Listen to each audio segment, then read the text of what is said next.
Meanwhile, US President Donald Trump has announced a meeting in Munich that will bring together high-level people from Moscow, Kyiv and Washington. Now, without specifying who's going to be there from any country, Trump said that Russia is going to be there and Ukraine is also invited.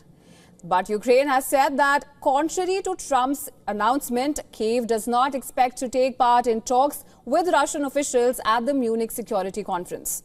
An advisor to President Volodymyr Zelensky has said that a common position must be on the table for a conversation with the Russians. Zelensky and US Vice President J.D. Vance are due to meet at the conference nonetheless. Now, Zelensky says that Ukraine is a sovereign country and says that it will not be able to accept any agreements without Kyiv. Even as European allies feel blindsided, Trump's defense chief, Pete Hegseth, has denied any betrayal of Ukraine at the NATO defense ministers' meeting in Brussels. There is no betrayal there. There is a recognition that the whole world and the United States is invested and interested in peace, a negotiated peace. As President Trump has said, stopping the killing. While Hegseth has assured that everything is on the table to end the Ukraine war, U.S. Secretary of State Marco Rubio has said that he expects to reach a deal on Ukraine's mineral to pay back U.S. taxpayers. Rubio said that Ukraine's mineral wealth will be in part compensate the U.S. for money spent on weapons helping Ukraine, adding that the U.S. has a stake in Ukraine's long-term independence.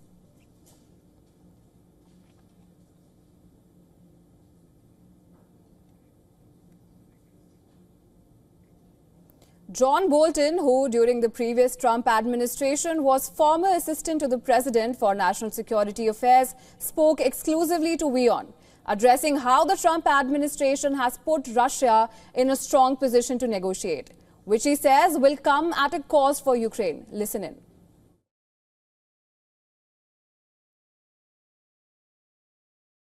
Trump and his defense secretary yesterday laid out a series of positions that contradict positions that the U.S. And its NATO allies have held for a long time. Most importantly, the objective that NATO has had now, ever since Russia's unprovoked aggression in February of 2022, is the full restoration of Ukraine's territory and territorial integrity and sovereignty. And that objective is now gone. And not only was it given away, it was given away before any negotiation.